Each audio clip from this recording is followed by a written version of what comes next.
Hello student, हमारा chapter चल रहा है स्ट्रक्चरल ऑर्गेनाइजेशन इन एनिमल्स, जिसमें आज हम पढ़ेंगे नर्वस टिश्यू के बारे में।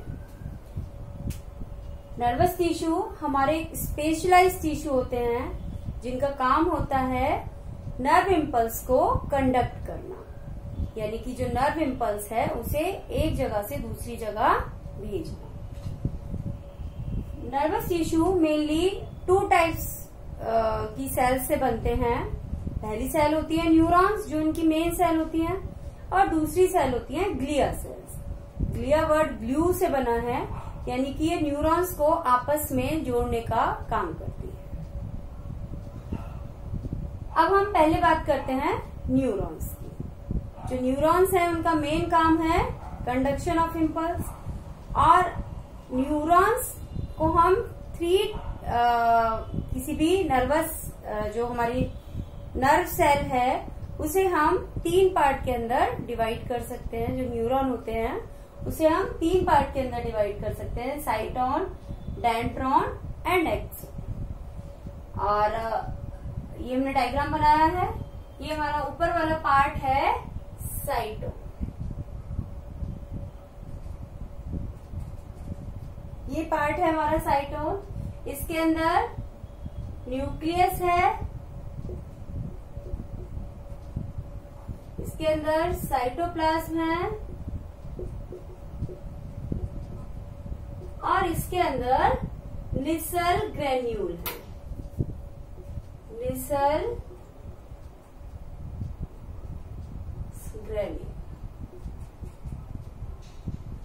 निसल्स ग्रेन्यूल एंडोप्लाज्मिक रेटिकुलम के छोटे छोटे पीसेस होते हैं।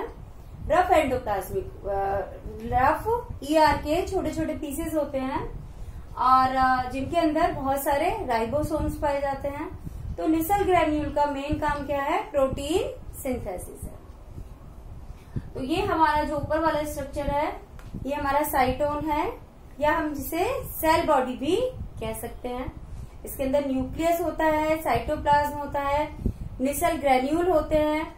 इसकी शेप इररेगुलर होती है और इससे बहुत सारे प्रोसेसेस निकलते हैं, और इन प्रोसेसेस या प्रवर्त को हम कहते हैं dendron. Main cell responsible for conduction of impulse is neuron. Neuron क्या होती है? कंडक्शन ऑफ इम्पल्स के लिए जो मेन सेल रेस्पॉन्सिबल है वो कौन सी है? न्यूरॉन है। और न्यूरॉन को हम 3 पार्ट्स में डिवाइड कर सकते हैं। पहला पार्ट और जो मेन पार्ट है वो साइटोन होता है। साइटोन को हम सेल बॉडी भी कहते हैं। इसके अंदर न्यूक्लियस होता है, निसल ग्रेन्यूल होते हैं, साइटोप्लाज्म होता है। इसकी जो शेप है वो इररेगुलर होती है, अनियमित शेप होती है, और इससे बहुत सारे प्रवर्त या प्रोसेसेस निकलते हैं। इसके बाद हमारा जो इसका सेकेंड पार्ट है वो है डेंड्रॉन। डेंड्रॉन, जैसा कि हमने कहा कि जो साइटोन है उससे बहुत सारे प्रोसेस निकलते हैं, और इन प्रोसेसेस को हम कहते हैं डेंड्रॉन। और डेंड्रॉन का काम क्या है कि ये इम्पल्स को कलेक्ट करते हैं। इम्पल्स को कलेक्ट करते हैं कहाँ से? या तो सेंसरी ऑर्गन से, या अपने एडजेसेंट वाले न्यूरॉन से, या तो हमारे संवेदी अंग हैं उनसे जो तंत्रिका का संचरण हो रहा है उसको वो ग्रहण करेंगे, कौन? डेंड्रॉन। या अपने पास वाले न्यूरॉन से ये ग्रहण करते हैं तंत्रिका को। इसके बाद आ जाता है हमारा नेक्स्ट पार्ट, यानी कि एक्सोन। एक्सोन हमारा जो सबसे लंबा प्रोसेस साइटोन से निकलता है उसे हम एक्सोन कहते हैं। एक्सोन के ऊपर माइलिन शीट पाई जाती है, और इस माइलिन शीट का सिक्रीशन करती हैं श्वान सेल। और श्वान सेल हमारी एक स्पेशल टाइप की ग्लिया सेल्स होती है। और माइलिन शीट का काम क्या होता है? इंसुलेशन, जिससे कि कंडक्शन ऑफ इम्पल्स की जो स्पीड है वो बढ़ जाती है, वो तेजी के साथ होता है। माइलिन शीट इंसुलेशन का काम करती है। और एक्सोन के अंदर जो साइटोप्लाज्म भरा होता है उसे एक्सोप्लाज्म कहते हैं। और एक्सोन के एंड में भी बहुत सारे प्रोसेसेस निकलते हैं, और उनके लास्ट में होती है हमारी सिनेप्टिक नोब। और इसका काम क्या होता है एक्सोन का और सिनेप्टिक नोब का, कि ये जो इम्पल्स होती है, नर्व इम्पल्स, उसे न्यूरॉन से दूर लेकर जाते हैं, यानी कि दूसरे न्यूरॉन तक लेकर जाते हैं, या हमारे जो ऑर्गन है जिस तक हमें ये इम्पल्स पहुंचानी है वहां तक ले जाने का ये काम करते हैं। डेंड्रॉन कलेक्ट करने का काम करते हैं इम्पल्स को, और एक्सोन उसको न्यूरॉन से दूर ले जाने का काम करते हैं। तो इस तरीके से हमने देखा स्ट्रक्चर ऑफ न्यूरॉन। अब हम बात करेंगे टाइप्स ऑफ न्यूरॉन की। यहाँ मैं आपको लेबलिंग करके दिखा देती हूँ।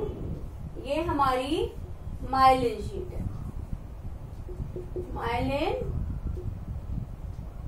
शीट, और ये है हमारी श्वान सेल, श्वान सेल।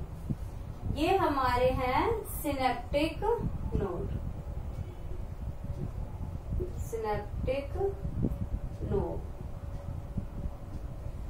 और ये है हमारे डेंड्रॉन। और डेंड्रॉन अगेन डिवाइड हो जाते हैं किसके अंदर, डेंड्राइट्स के अंदर। तो इस तरीके से हमारा स्ट्रक्चर है न्यूरॉन का। अब हम देखेंगे टाइप्स ऑफ न्यूरॉन, जो कि अलग अलग बेसिस पर अलग अलग प्रकार होते हैं। ओके, तो हम देखते हैं टाइप्स ऑफ न्यूरॉन। पहला बेसिस है नंबर ऑफ आर्म्स। न्यूरॉन के अंदर कितनी आर्म्स प्रेजेंट हैं, इसके बेसिस पर न्यूरॉन को हम 4 कैटेगरी के अंदर डिवाइड करते हैं। Unipolar, bipolar, multipolar and pseudo unipolar. Unipolar neuron मतलब जिसके अंदर केवल एक ही प्रोजेक्शन निकलता है, केवल एक ही तरफ से प्रोजेक्शन निकल रहा है, प्रवर्त निकल रहा है, और यहीं से एक्सोन निकल रहे हैं और यहीं से हमारे डेंड्रॉन निकल रहे हैं। Have only one projection that divides into dendron and axon। एक ही जगह से प्रोजेक्शन निकला, इसी ने एक्सोन बनाए और यही इसी ने बनाए डेंड्रॉन। वो डिवाइड हो गया एक्सोन के अंदर भी और डेंड्रॉन के अंदर भी, तो यानी केवल एक ही प्रोजेक्शन निकल रहा है। और इस टाइप के जो न्यूरॉन है वो पाए जाते हैं इनवर्टिब्रेट्स के अंदर। सेकेंड कैटेगरी है बाइपोलर, जिसके अंदर से एक न्यूरॉन निकलता है और एक डेंड्रॉन निकलता है, और ये हमारे सेंसरी ऑर्गन्स के अंदर पाए जाते हैं। थर्ड कैटेगरी है हमारी मल्टीपोलर। ये मोस्ट कॉमन टाइप का हमारा न्यूरॉन होता है। ये कॉर्डेट्स में, वर्टिब्रेट्स में पाया जाता है, और इसके अंदर एक एक्सोन होता है और बहुत सारे हमारे डेंड्रॉन होते हैं। नेक्स्ट है हमारा स्यूडो यूनिपोलर। इसके अंदर एक एक्सोन होता है जो 2 ब्रांचेस के अंदर डिवाइड हो जाता है, और इस टाइप के न्यूरॉन हमें टच, पेन और प्रेशर को सेंस करने में हेल्प करते हैं। तो नंबर ऑफ आर्म्स के बेसिस पर हमारे जो न्यूरॉन है वो 4 टाइप्स के होते हैं। अब हमारे आते हैं presence of myelin sheath. Myelin sheath present है या एब्सेंट है, इस बेसिस पर न्यूरॉन 2 टाइप्स के होते हैं, myelinated and non myelinated. Myelinated के ऊपर माइलिन शीट पाई जाती है, और माइलिन शीट में बीच बीच में रेनवियर नोड होते हैं, यानी वहां पर एक्सोन के ऊपर माइलिन शीट एब्सेंट होती है। तो जो कंडक्शन होता है इम्पल्स का नोड टू नोड होता है, यहां से यहां, यहां से यहां और यहां से यहां।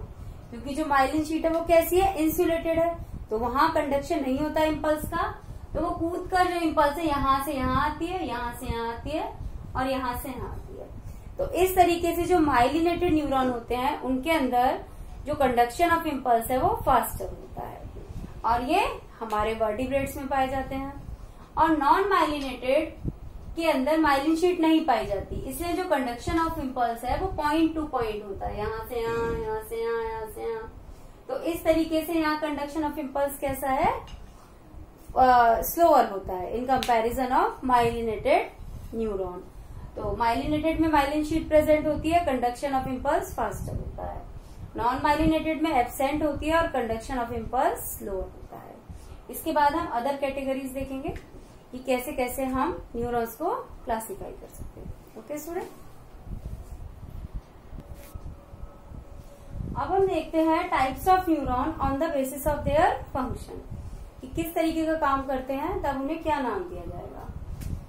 तो पहला टाइप है हमारा सेंसरी न्यूरॉन।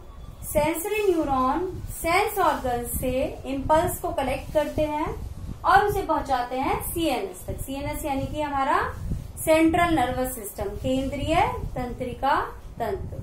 तो वो इम्पल्स को कलेक्ट करते हैं कहाँ से, हमारे संवेदी अंगों से, और उसको पहुंचाते हैं कहाँ, CNS तक। तो ऐसे न्यूरॉन कहलाते हैं सेंसरी न्यूरॉन, और इन्हें एक और नाम दिया जाता है एफरेंट न्यूरॉन। सेकेंड कैटेगरी है हमारी motor neuron. Motor neuron CNS से इंफॉर्मेशन यानी जो हमारी इम्पल्स है उसको कहाँ तक लेकर जाते हैं, ऑर्गन्स तक लेकर जाते हैं, वो ऑर्गन जहां तक इम्पल्स को पहुंचाना है। तो ये न्यूरॉन होते हैं हमारे मोटर न्यूरॉन, और इन्हें एक और नाम दिया जाता है efferent neuron. Sensory neuron sense organ से इंफॉर्मेशन कलेक्ट कर रहे हैं, इम्पल्स कलेक्ट कर रहे हैं और लेकर जा रहे हैं CNS तक। मोटर न्यूरॉन CNS से इम्पल्स को कलेक्ट कर रहे हैं और कहाँ तक लेकर जा रहे हैं, ऑर्गन्स तक। और तीसरा टाइप है हमारा मिक्स न्यूरॉन का। मिक्स न्यूरॉन दोनों ही टाइप के फंक्शन करती है, सेंसरी फंक्शन भी करती है और मोटर न्यूरॉन का भी फंक्शन करती है, तो इसीलिए इसे कहा जाता है मिक्स न्यूरॉन। अब हम दूसरे टाइप की सेल के ऊपर आते हैं, ग्लिया सेल्स।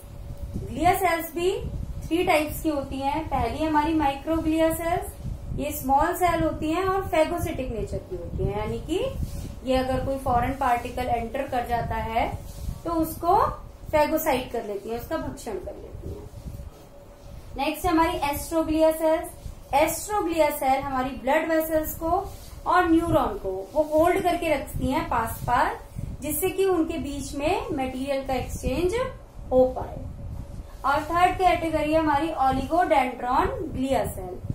ये सेल माइलिन शीट का सिक्रीशन करती है।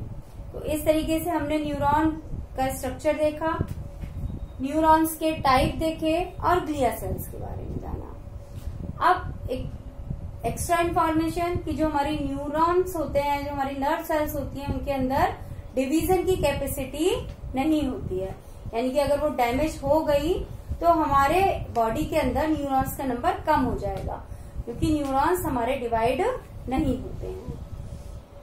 तो जो हमारा ब्रेन ट्यूमर होता है, ब्रेन के अंदर ट्यूमर हो जाता है, तो वो किस कारण से होता है, जब न्यूरॉन सेल तो डिवाइड नहीं कर सकती। और ट्यूमर क्या होता है, सेल्स का ग्रुप होता है जब सेल अनकंट्रोलेबली डिवाइड होती है, यानी कि उसके ऊपर कंट्रोल नहीं होता और वो लगातार डिवाइड होती चली जाती है, तो क्या बना लेती हैं, ट्यूमर बना लेती हैं।